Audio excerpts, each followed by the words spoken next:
Hi, welcome to the fourth lesson for Ending on a High Note, this online course that we've been working through this month of December. I apologize that this is coming a couple of days later than it normally does. We've been battling some crazy sickness in our house. As you can tell, I have a little bit of a cold myself still, but you got to roll with the punches and make do with what you got. So here we go. I want to take a moment because we are right at the midpoint of working on our goal, and I want you to take some time to assess where you're at with your goal process. So you set a goal, you set the timeline, which is the end of December, and we also established the action steps that you need to take in order to reach the goal. With that, we then schedule time each week utilizing a weekly plan sheet to schedule the time we need to work on the goal.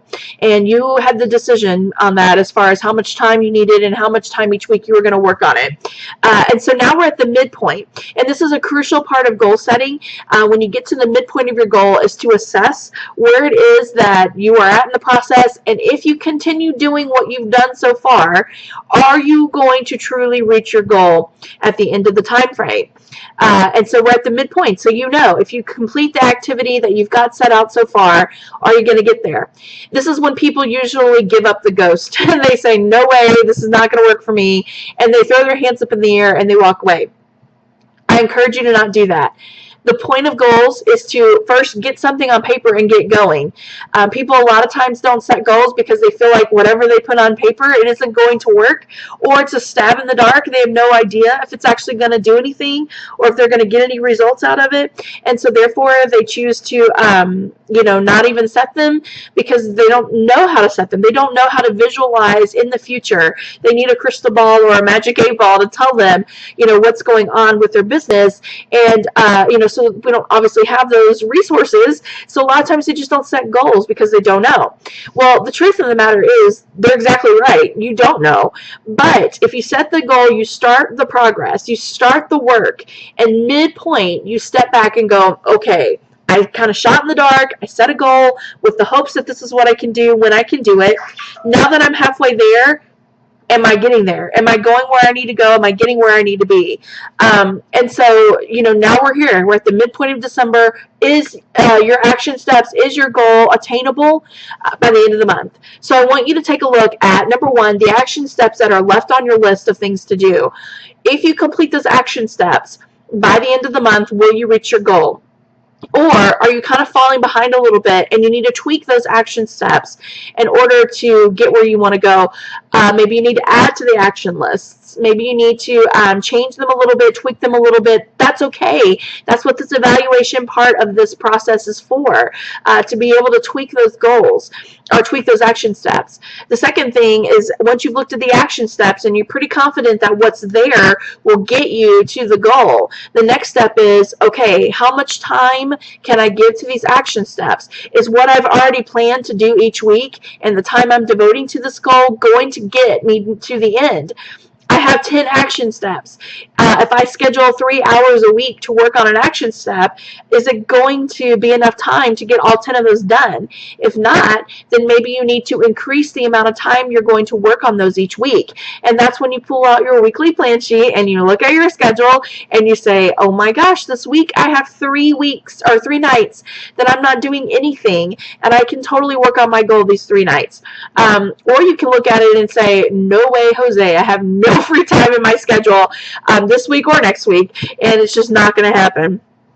So you need that weekly plan sheet to give you a true perspective on what time you have to work on those action steps, and especially at this midpoint of the game, do you need to allow for more time, and do you have the time to allow to really amp it up to get to the finish line at the end of the month?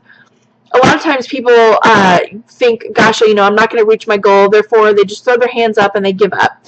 And they say, it's just not going to happen, and they don't even try.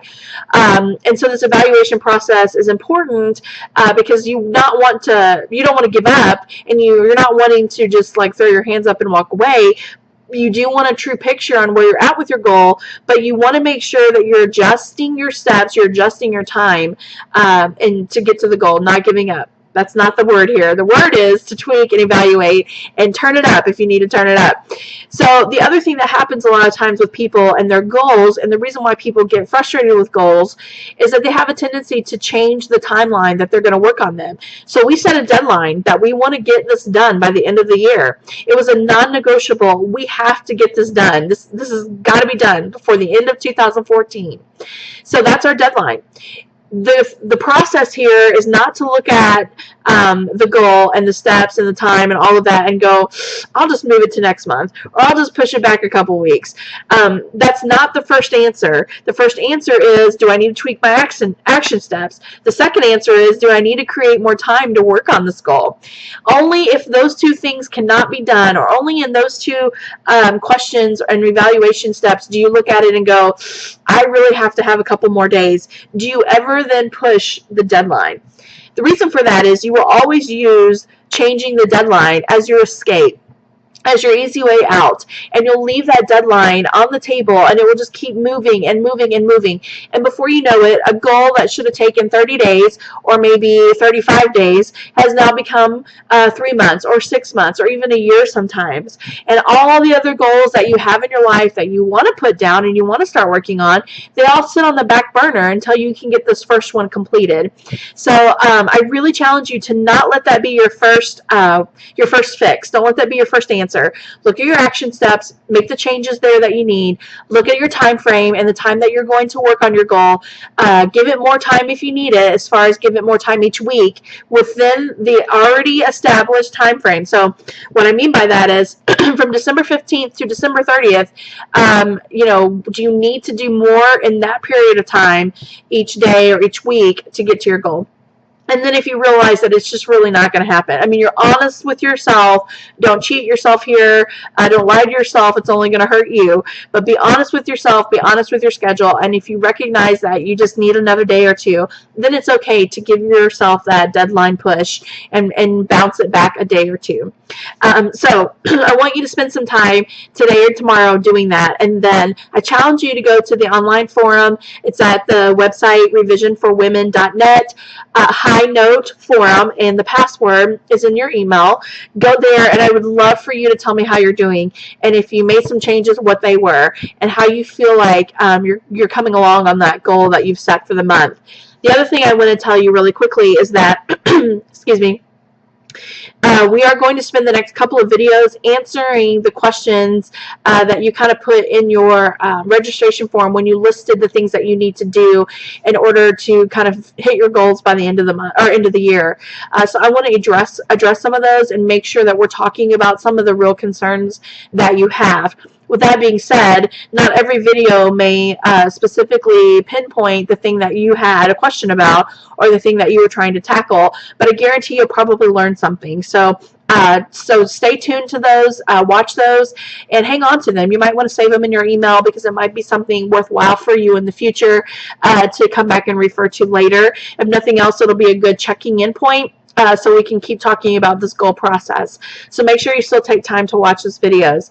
The other thing I do want to tell you about too is at the first of the year, we are going to launch a new online course called Planning the Dream for 2015, and this is going to be a hard look at vision casting and goal setting for the 2015 year, kind of a little bit of what we've been doing so far in this class, but it's going to be a little more intense and a little more in depth. We're going to do it not just for our business, but for 4 other key areas in our lives. It's a really fun process because it really gets you on point and laser focused on what you want to accomplish in the year. We do a lot of planning. We do a lot of charting things out, making visuals so we know where we want to go. And since it is the first of the year, we're also going to spend some time talking and learning how to prepare ourselves for tax time, what financial things we need to do to get ourselves put on a budget, to maybe handle some debt that we're struggling with, whether that's in our business or in our personal finances, and how the two work together. Because to be really honest with you, if you're struggling in your personal finances, it's going to impact your business and vice versa. So we're going to address those kinds of concerns so that we have plenty of time for the rest of 2015 to see major success. So that course you can actually register now online at revisionforwomen.net. click on products and you'll see Planning the Dream for 2015, and you have two options. One, you can pay for the entire course right now for a discounted price of $99. That takes care of 3 months of training, all your resources, video tutorials, online forums, conference calls, so that we stay in communication. Lots of great resources. If you wait till after Christmas, then you'll pay the full price of $130. It's a 13-week course, so that breaks down to $10 a week. Or you can even opt to do a monthly option where you make a monthly installment payment of $45. It's a little bit more expensive than just paying it all up at once, but it's still a bargain. For less than $12 a week, you're getting valuable information that you can keep applying into your life and into your business each and every year, each and every month for that matter. So it's valuable tools that will really change the scope and perspective of your business and of your personal life. So I challenge you to go check that out. Get signed up. If you have questions, email me, reach out to me. I'd be more than happy to go into more detail about how the class works and the other things that we'll be covering. So hope you have a fantastic week. We only have a couple days left in the week. I hope you have a great weekend, and I would love to hear how you're doing on those goals. So jump on the forum and share with us so that we can stay connected and we can help you stay on target. Have a fantastic day.